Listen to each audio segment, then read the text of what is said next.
আসসালামু আলাইকুম। Future fit academy আয়োজিত ভিডিও প্রোগ্রামের আজকে একটি শর্ট ভিডিওতে আপনাদের সবাইকে স্বাগত জানাচ্ছি।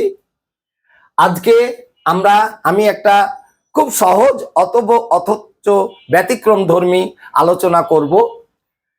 নাউনের প্রকারভেদ। নাউনের প্রকারভেদ আমরা সবাই জানি। নাউন প্রধানত দুই প্রকার, concrete noun, abstract noun. Concrete noun আবার চার প্রকার: proper noun, common noun, collective noun, material noun. তাহলে এই চারটা হলো কংক্রিট নাউন, আর এইটা তো অ্যাবস্ট্রাক্ট নাউন।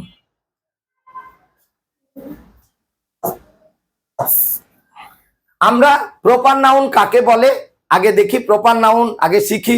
প্রপার নাউন কাকে বলে? প্রপার নাউন হলো একটা নির্দিষ্ট জিনিসের নাম। প্রপার নাউন হলো একটা নির্দিষ্ট জিনিসের নাম, যেমন করিম, রহিম, ঢাকা, পাটনা ইত্যাদি। আচ্ছা, কমন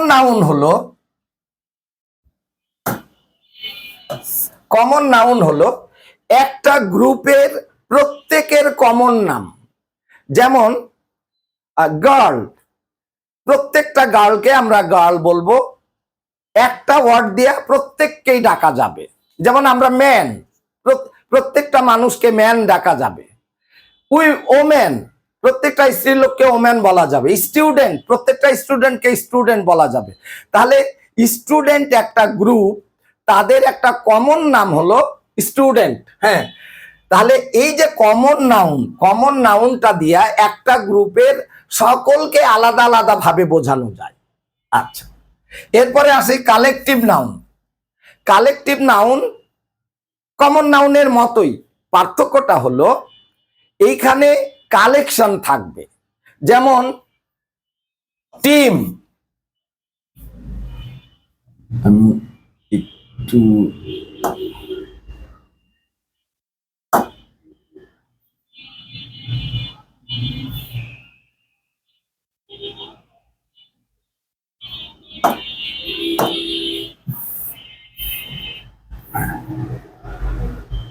আচ্ছা, প্রপার নাউন আমরা শিখলাম, কমন নাউন শিখলাম। প্রপার নাউনে কি Nazrul is a great poet, এইখানে নজরুল হলো proper noun. Dhaka is the capital of Bangladesh, এখানে ঢাকা এবং Bangladesh proper noun. Common noun হলো একটা গ্রুপের কমন নাম, একটা গ্রুপের সবাইকে একটা জিনিস দিয়ে ডাকা যাবে। যেমন কবি, সব কবি মিলে যদি একটা গ্রুপ হয়, প্রত্যেকটা কবিকে আমরা কি পোয়েট বলতে পারবো, কবি বলতে পারবো। তাহলে এখানে পোয়েট হলো কমন নাউন। ক্যাপিটাল, আমরা করিমকে করিমই বলবো, করিম প্রপার নাউন। কিন্তু ক্যাপিটাল শুধু ঢাকা না, ক্যাপিটাল আরো আছে, প্রত্যেক দেশের একটা ক্যাপিটাল আছে। তাহলে রাজধানীকে প্রত্যেকটা রাজধানী। তাহলে আমরা একটা গ্রুপের নামকে বলবো, গ্রুপের নাম, একটা গ্রুপের প্রত্যেকটা সদস্যকে আলাদাভাবে ডাকার জন্য একটা ওয়ার্ড ব্যবহৃত হবে, সেটা হবে কমন নাউন। কালেকটিভ নাউন হলো কমন নাউনের মতোই, এখানে কালেকশন বুঝাবে। যেমন class, the class is working well, the class are working well. ক্লাসের মধ্যে স্টুডেন্ট থাকে, এটা কালেকশন বোঝাচ্ছে।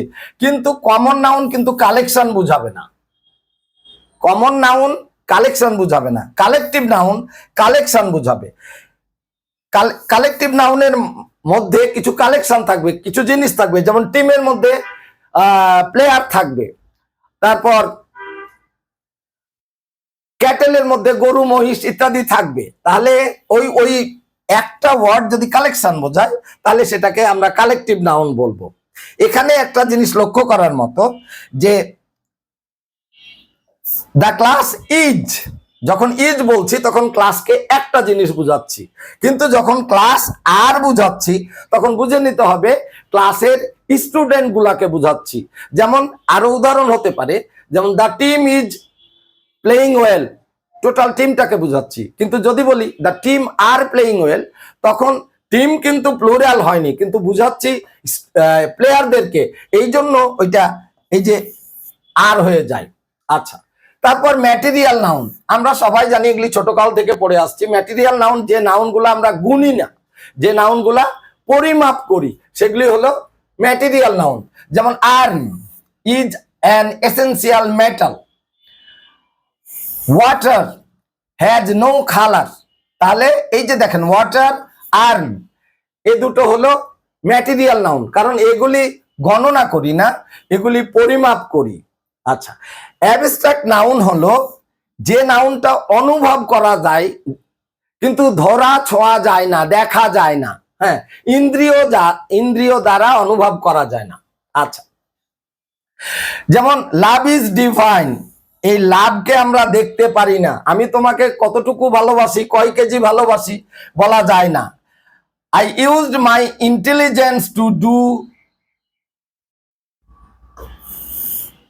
do that, সেটা করার জন্য আমি আমার বুদ্ধি কাজে লাগিয়েছিলাম। এই বুদ্ধিকে আমরা দেখতে পাই না, ধরতে পাই না, পরিমাপ করতে পারি না, কিন্তু অনুভব করতে পারি। ওকে, তাহলে আমরা 5 প্রকারের নাউনের সংজ্ঞা পড়লাম। কাকে বলে পড়লাম, প্রপার নাউন কাকে বলে, কমন নাউন কোনগুলি। অনেকেই ছাত্ররা বলে যে কালেকটিভ আর কমনে স্যার সমস্যা হয়ে যায়। আসলে প্রত্যেকটা কালেকটিভ নাউন কিন্তু কমন নাউন, কিন্তু কমন নাউনের মধ্যে কোনটা কালেকটিভ নাউন, যে কমন নাউনটার কালেকশন বুঝাবে, তখন ওইটা কালেকটিভ। তাহলে এইটার আর এইটার পার্থক্য হলো যে এটা যেমন কমন নাউন, এটাও কিন্তু কমন নাউন, কিন্তু এইটা আলাদা এই শর্তে, এটা কালেকটিভ এই শর্তে যে এখানে একটা কালেকশন বোঝাবে। আচ্ছা, ম্যাটেরিয়াল নাউন যে নাউনগুলো আমরা মাপি, অ্যাবস্ট্রাক্ট নাউন যেটা ধরা ছোঁয়া যায় না, পরিমাপ করা যায় না, শুধু অনুভব করা যায়। তো এই যে সংজ্ঞা বললাম, পরীক্ষাতে যে প্রশ্নগুলা আসে সেই জিনিসগুলা কিন্তু এই রকম থাকে না, ব্যতিক্রম থাকে। সেই ব্যতিক্রমটা আজকে একটু আপনাদের জানানোর চেষ্টা করব। হ্যাঁ, এখানে আমি যে 5টা নাউনের নাম লিখেছি, এই যে কমন নাউন, এই কমন নাউনটা বাদে বাকি যে 4টা নাউন আছে, প্রত্যেক এই নাউনগুলা কমন নাউন হতে পারে। কি কখন কিভাবে হতে পারে এই জিনিসগুলাই কিন্তু পরীক্ষায় আসে। তখন আমরা একটা প্রপার নাউন যখন কমন নাউন হিসাবে ব্যবহৃত হয়, তখন ওইটার আন্ডারলাইন করে বলবে যে এটা কোন নাউন, তখন আমরা অনেকেই বলে দিই এটা প্রপার নাউন, তখনই ভুল হয়ে যায়। একটা ম্যাটেরিয়াল নাউনকে কমন নাউন হিসাবে ব্যবহার করে জিজ্ঞেস করবে বা প্রশ্ন হবে যে এটা কোন নাউন, তখন অনেকেই লিখবে ম্যাটেরিয়াল নাউন, কিন্তু না, ওইটা তো আসলে কমন নাউন হিসাবে ব্যবহৃত হয়েছে। আবার দেখেন, আমরা ওখানে যাই,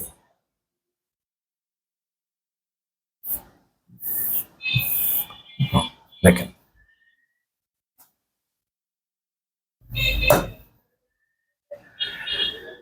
এখানে 5টা নাউনেরই উদাহরণ, 5 রকম নাউনেরই উদাহরণ আমি লিখেছি। এটা প্রপার নাউন, ডান্ডি। ডান্ডি একটা ইংল্যান্ডের জায়গার নাম। ইংল্যান্ড মানে মোস্ট প্রবাবলি স্কটল্যান্ডে হতে পারে। ইংল্যান্ডের একটা জায়গার নাম, যে এটা পাট শিল্পের জন্য খুব বিখ্যাত, পৃথিবী বিখ্যাত। তো এখানে লেখা হয়েছে Dundee is famous for the jute industry. তাহলে জুট ইন্ডাস্ট্রির জন্য ডান্ডি একটা বিখ্যাত জায়গা। এখন এই ডান্ডি কিন্তু প্রপার নাউন, কিন্তু দেখেন Narayanganj is the Dundee of Bangladesh, এই ডান্ডিটা কিন্তু প্রপার নাউন নয়, কারণ এখানে ডান্ডিকে বুঝাচ্ছে না। নারায়ণগঞ্জ ডান্ডির মতো মানে পাট শিল্পে খুব উন্নত, এই কথা বুঝাচ্ছে। তাহলে এই যে এই ডান্ডি, যখন দেখবেন যে কোনো নাউনের শুরুতে ডিটারমিনার বসবে বা আর্টিকেল বসবে, আর্টিকেল এক ধরনের ডিটারমিনার, হ্যাঁ, তখনই আমরা বুঝে নিব এইটা যে নাউনের আগে বসেছে সেটাই কমন নাউন হয়ে যাবে।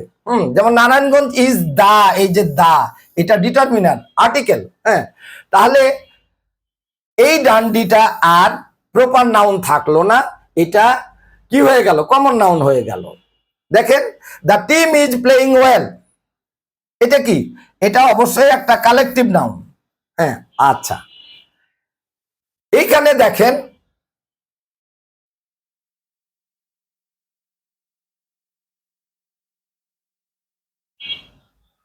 Rice is our main food, rice হলো আমাদের প্রধান খাদ্য। এই রাইসটা কিন্তু ম্যাটেরিয়াল নাউন। কিন্তু the rice of Barisal is fine, তখন এটা কিন্তু কোয়ালিটিকে বোঝাচ্ছে, এই জন্য এটা কমন নাউন হয়ে যাবে। এখানে দেখি আমরা বিউটি ইজ ইটারনাল, সৌন্দর্য, এইটা এই বিউটি হলো অ্যাবস্ট্রাক্ট নাউন। কিন্তু যদি বলি সি ইজ আ বিউটি, তখন কিন্তু এই যে দেখেন এই যে আ বসছে, এটা হয়ে গেল কমন নাউন।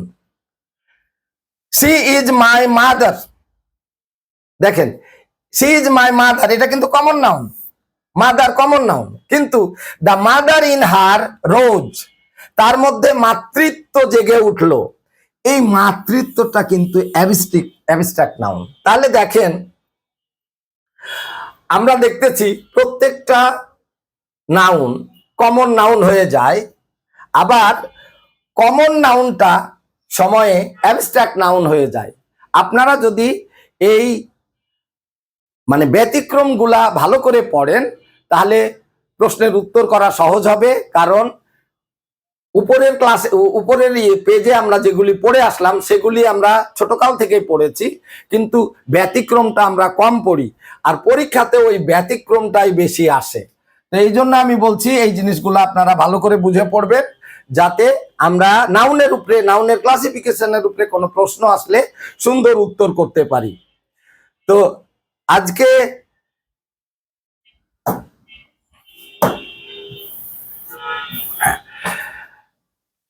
তাহলে আমরা আজকে জানলাম কি, যে নাউন কত প্রকার, কি কি, কোন নাউন কাকে বলে, আর এই প্রকার ভেদের, যেমন প্রপার নাউন কখন কমন নাউন হয়, ম্যাটেরিয়াল নাউন কখন কমন নাউন হয়, অ্যাবস্ট্রাক্ট নাউন কখন কমন নাউন হয়, আবার কমন নাউনটা কখন অ্যাবস্ট্রাক্ট হয়, আমরা সুন্দর করে বুঝলাম।